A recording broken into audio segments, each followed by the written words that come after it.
Hey everybody, Dr. G here. I'm a licensed clinical psychologist and body language expert, and today we're going to be analyzing the behavior and body language of Congressman Jamaal Bowman. Several weeks ago, the congressman pulled a fire alarm before the House vote on the budget.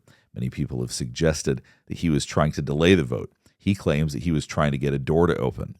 Recently, he pled guilty for the misdemeanor of intentionally pulling a fire alarm. Couple of quick things before we get started. One, I wanted to remind you that this is not a psychological evaluation of any kind. These are just my opinions based on publicly available information. I also wanted to let you know that I have a course on forensic body language available on my website at drgexplains.com if you are interested in that. I have a link in the description below. And the last thing before we get started is that I wanted to remind you to like and subscribe if you want to see more content just like this. All right, let's go. So we're going to be looking at several clips today, but we're going to start with him actually pulling the fire alarm. Let's just watch this together.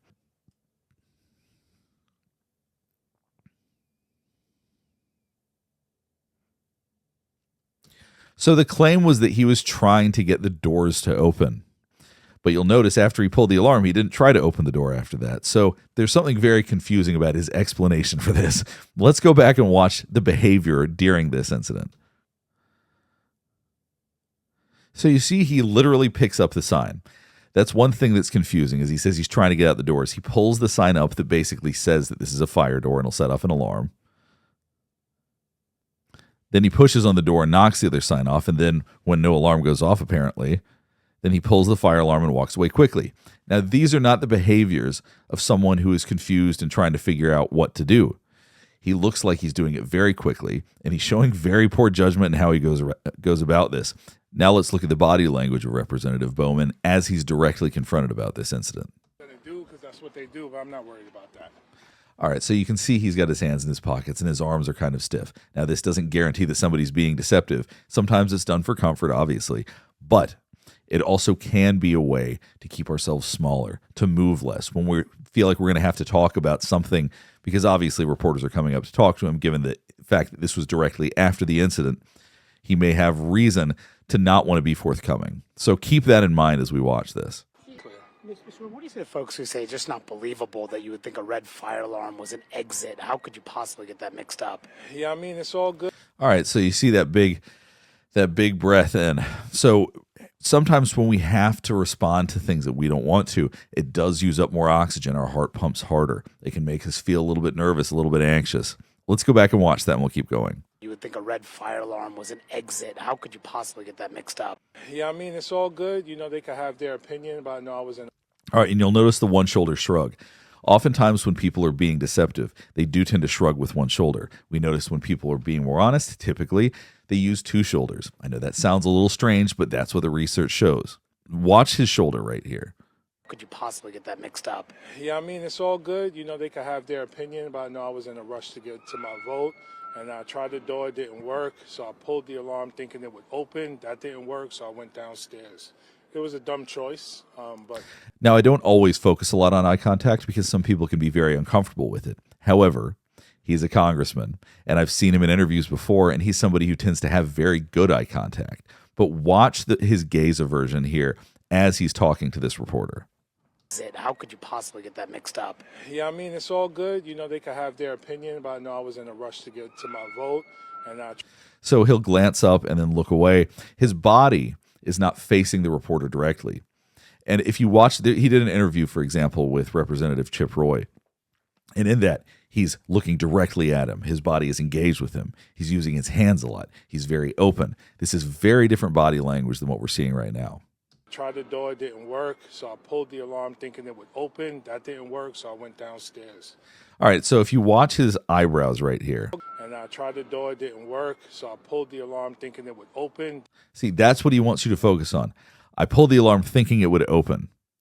That's what he wants you to hear. So when we lift our eyebrows, brings emphasis to our face, that's the message that he wants you to pay attention to. He doesn't really want you to listen to the other stuff. This is what he wants you to hear. The door didn't work, so I pulled the alarm thinking it would open. That didn't work, so I went downstairs. Look at just how far down his face is pointing right now. This truly appears to be someone who is losing confidence as they're speaking. There's also this one shoulder shrug. And so that you'll understand, when we lift both shoulders up, That is a vulnerable position to be in. That's why we see it as being more honest, because it's a levitating behavior. We're levitating our whole bodies, and that is a vulnerable thing to do. One shoulder is a lot less committed. That tends to be more associated with being deceptive. Watch this one last time. Didn't work, so I pulled the alarm thinking it would open. That didn't work, so I went downstairs. It was a dumb choice, but it is what it is. I take full responsibility for it, and now trying to move on, just do my job. But why would you think a fire alarm would get you out of the door? Listen, I tried the door. It says it's emergency. So after he said, I'm trying to move on, do my job, watch how he points his nose in the air. It is. I take full responsibility for it, and now trying to move on, just do my job. But why would you think a fire alarm would get you out? So oftentimes looking up, we do this when we feel superior to others. So basically he's saying it's case closed. I made a mistake. It is what it is. And that's what the position is. And so by him doing this afterwards, that's his way of attempting to shut down any further questions about this. But why would you think a fire alarm would get you out of the door? Listen, I tried the door. It says it's emergency exit. You push on it, it would open. I tried that. It didn't work. And I tried the alarm to jar the door. I've done that in other places. Now, he's saying that he has drawn the fire alarm in other places and it opened the door. So he's claiming this is something he's done before. And it worked. It just didn't work this time. Most people see an emergency exit, they can take another exit. So we see this as a sign of contempt. So this journalist continues to pressure him, continues to push him, continues to ask questions. He may be losing his patience a little bit. I mean, listen, at the end of the day, I wasn't trying to prevent a vote or shut down the government or do anything. It was a bad decision. It was a mistake. And as you can see, he's got one hand in his pocket, the other hand he's talking with. Now, we tend to associate open body language with both hands as for people who are being more emphatic, being more honest, that want you to pay attention to what they're saying. So as he's talking about this, we see one-handed speeches like this as being possibly more associated with people being deceptive. Not always, but it can be. After the decision is made in terms of what happens with the investigation. But right now, I'm not going to say too much more. What is the Capitol Police telling you about the state of their investigation? All right, so he just said, I'm not going to say too much more, but watch his mouth after this. But right now, I'm not going to say too much more. What is the Capitol Police?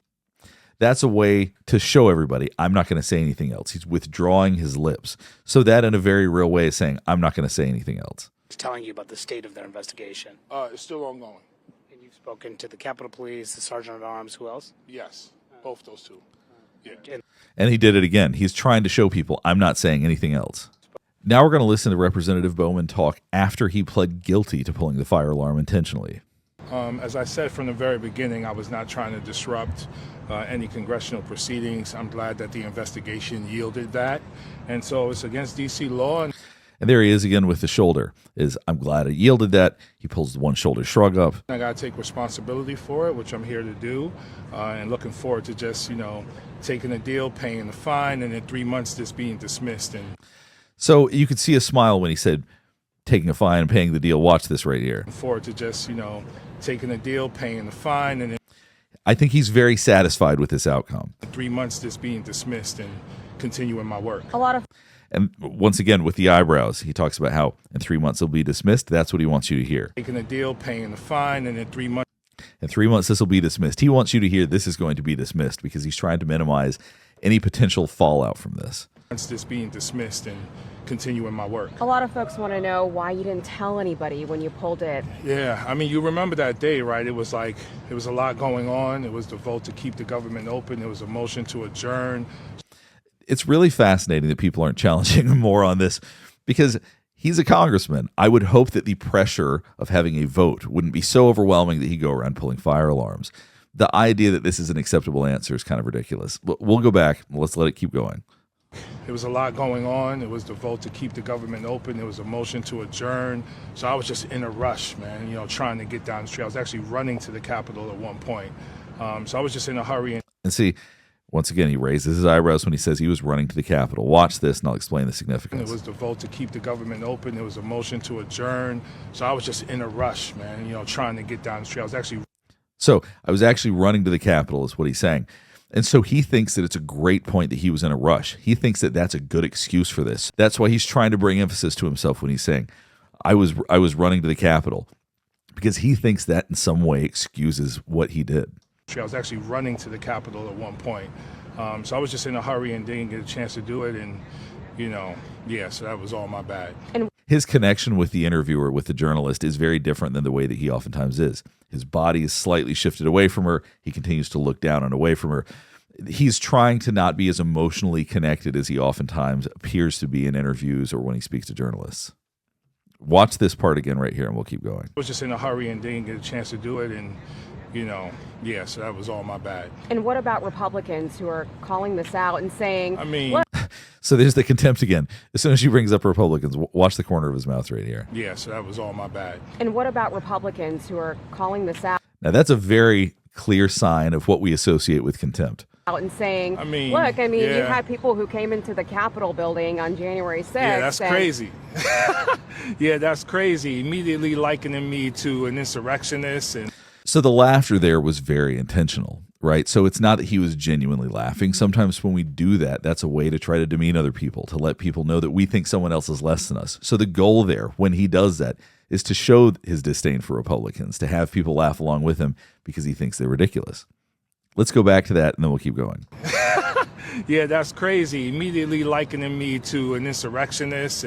All right, and there's anger. If you look at the brow right there, likening him to an insurrectionist, obviously I think that would make anybody angry, but he seems to genuinely feel it when he says that. And what happened on January 6th, I mean, this is what they do. They weaponize any opportunity they can. This is what they did in this situation, just so we don't focus on their own dysfunction.